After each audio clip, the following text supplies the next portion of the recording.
Hello, everyone. Welcome to another CGTF Professional Profile. I'm here for episode number 6 with Carlo Macaluso, one of our longtime members and Master Teaching Professional. We're visiting with Carlo from Mississauga. So, how's the coming out of lockdown for you? Starting to see some golf lessons inside? I certainly am. Prior to lockdown, it was a real slow pickup with one or two a week. But with the lockdown, everyone got a little thirsty for it. And now it's picked up to about 5 or 6 a week right now. And then once March comes around, I intend to have a lot more. Oh, that's great. And I think the restrictions here in Ontario are going to expand your clientele as well. I think there's going to be less restrictions on indoor golf. Yes, there is.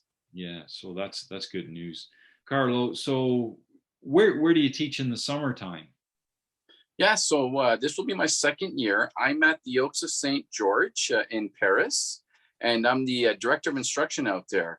And this will be my second year there. And it was exciting last year to come in there, bringing in new programming. And now this year, we're doing the same thing, trying to bring a new program in and making sure that we expand on our junior program. We're really trying to blow up our junior golf out there. We had a successful camp last year, and we're going to bring that into this year. What structure do you do with juniors? Your camp, is it so many days in a row or is it once a week? Yeah, exactly. So what we have is a Monday to Friday, and that's 9 a.m. to 12 noon. And that's a 1 week program where we start from putting, we go to chipping and pitching to iron shots to driver. And then at the very end of it, we actually have introduced a little bit of disc golf.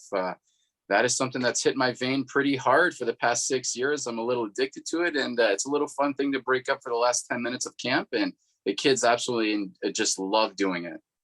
Well, that's neat. Anything to keep the kids engaged and change it up. That's been my experience. You know, doing something too many times in a row is often an issue with kids. So one of the things that I have got to know and admire about you is the desire to continue to get educated and get more and more education. And you've kind of specialized in the junior golf education, and you've got your U.S. Kids certification, I believe, as well as our certifications. Tell us a little about the continuing education you've taken part over the years. Certainly, because I have such a love and passion for teaching golf, and juniors is another passion of mine. One time when I was talking to a fellow instructor, he had mentioned U.S. Kids Golf to myself, and when looking it up, I discovered that it was such a great program and that it was being offered in the United States. So in 2019, I took advantage of that, and in January, I flew out there and took a course, and it was fantastic. I passed the course, and I've been practicing the U.S. Kids Golf program ever since. It's a great introductory program where we help kids find the right equipment, measuring them correctly, teaching them the proper foundations of playing the proper length of course and not playing too long of a course, making sure they understand their fundamentals, and giving them little rewards with booklets, and they have a little pin reward program as well. So keeps the juniors very much interested. So that is a program that is near and dear to my heart, and continuing my education through the master program offered through yourself, through the CGTF. That was a fantastic opportunity, and I thought, being with the CGTF 16 years now, that it would be time to sharpen up my skills and see if I can get busy with that. And that was fantastic. That was a great program. Thank you so much for that. We were pretty excited to have our first online master's course and to have such a great turnout of strong participants, and it really benefited our organization. We're lucky to have your participation in it for sure. I'm really intrigued about the kids stuff and how you keep it going, because it's hard work too. Like golf, one of the things people don't realize is it is fairly grueling to do lesson after lesson. You don't work outside of golf or golf instruction, do you? No, golf is my full time. My offthetee.ca, that's my golf school, my golf programming, and that is my full time gig. Yeah, that's awesome. It's your passion too, right? So it doesn't feel I say it's grueling, but it doesn't feel like work. One of the neat things over the years, we did some work in Burlington at Tyandaga and then the different driving ranges. And I can remember you being at the range when we went over there, and you were teaching a family. I think there was adults, there was a couple of teenagers, and you had the whole family out there for golf lessons. And I was kind of surprised to see you there. And I thought, oh, this is so fantastic to see you in your element and doing well. Um, one of Thank the, you. one of the yeah, one of the things that I've also kind of tried to support you over the years was your tournament. You did a lot of really, really good work for the McMaster Children's Hospital. Can you tell us a little bit about that? For sure. And this goes into my love for junior golf as well. Why I raised money for the McMaster Children's Hospital is because I had a son. His name was Matteo Macaluso, and unfortunately, he passed away at 3.5 years old from leukemia. And he was being treated at McMaster Children's Hospital. Just seeing all the treatment that was being done to him, and just seeing how well the nurses were with him, and just to see how they were with every single person that was there, you just felt wanted to give back. You felt like you were obligated to give back to the community. And I have been doing that ever since. And we've been successful in raising money every year. Because we've raised a certain amount of money, we now have a plaque that's on the wall in perpetuity at the McMaster Children's Hospital with his name on it. So it's fantastic. And it's unfortunate with the last 2 years with the pandemic, we've had to put it on hold, our tournament.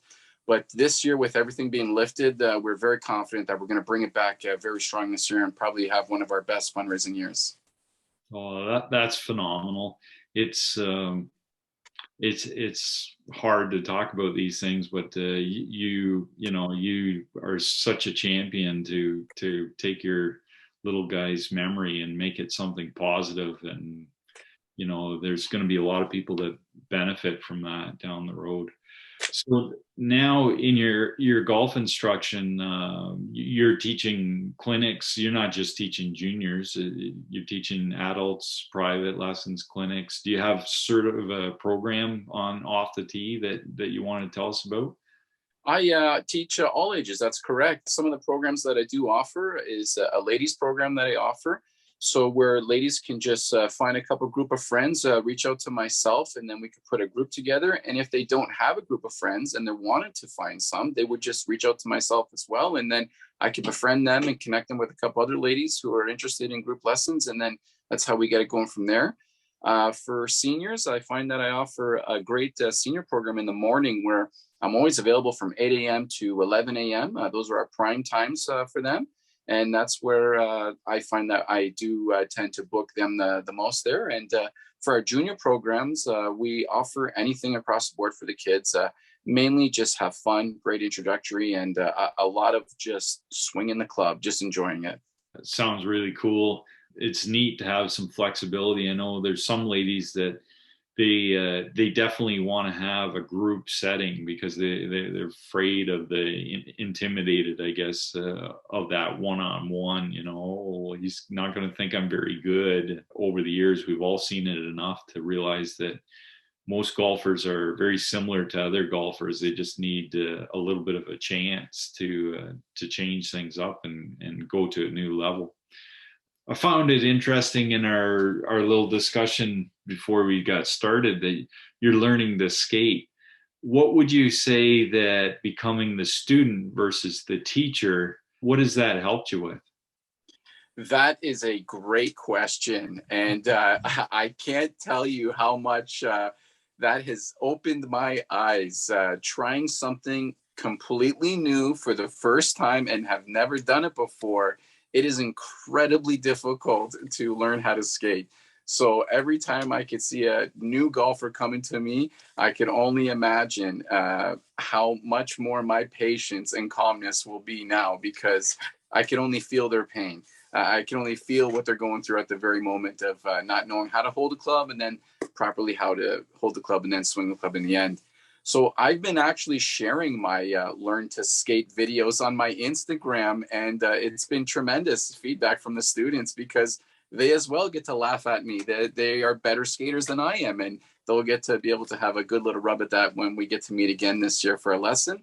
But it seems to be fun. Sharing your ability to want to learn is real enjoyable for other people to watch. They want to see you succeed. They don't want to see you fail. So I don't mind sharing that, and it's been a lot of fun. Well, that's so cool.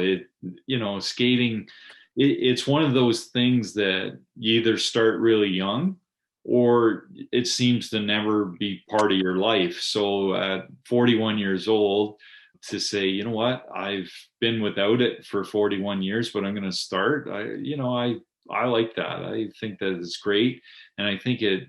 Like you just said about patience for your students learning.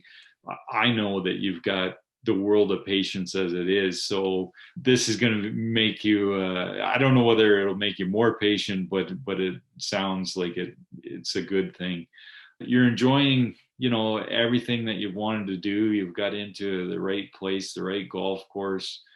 Things you're doing is right. You found winter locations to take your students to. You've upgraded your education over the last few years, and every opportunity that you have. I think that your students and your golf course are both very lucky to have you. Is there anything you want to end off with? Oh, certainly.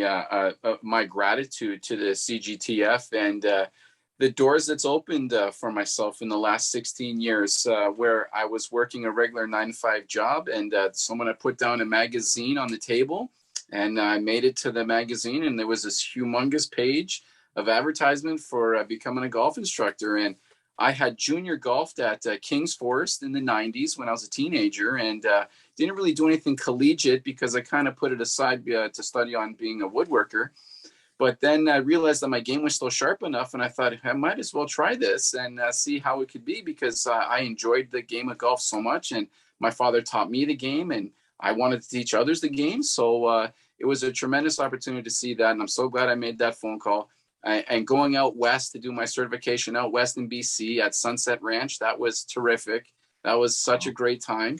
And then to have like I said, the doors open up for myself from one career to another, from one golf course to another, from one position to another. And it's always gone like this. It has always gone up. So I can't thank you guys enough. I find myself in one of the best positions I am right now. I'm only looking forward to the future. The other thing I'd like to mention is that the opportunity to write a golf book with my son's passing and to share his view on golf and to share his voice and to share him with everyone. I thought I would write a children's golf coloring book. And we take proceeds of all the sales and it goes right back to McMaster Children's Hospital as well. So even if we don't have our fundraiser through the golf tournament, we have a backup plan through the coloring book that's being sold on Amazon as we speak. And it's doing terrific. So again, that is nothing but all because of the CGTF, and it's just tremendous. So thank you guys so much. It's just been a great ride. I can't wait to keep going. Well, Carlo, I can't take any of the accolades for that. You started kind of before I was last 8 years when I took over from Bob, but Yes. we're so happy that you're succeeding, and we're so happy that you're having fun doing it, and you're an example to the new people coming into the organization that find it challenging to get their feet underneath them. It is challenging, and but with a little patience and perseverance, just like the game of golf, you get good things out of it. It's same as teaching a golf lesson. It does end up coming back to you. So we really appreciate you taking the time out of your busy schedule to do this interview, and hopefully inspire somebody sitting there thinking, "Oh, you know, uh, it would be cool to be in Carlo's shoes," and it is, helping people and being out there on the golf course and the driving range, and it is a lot of fun.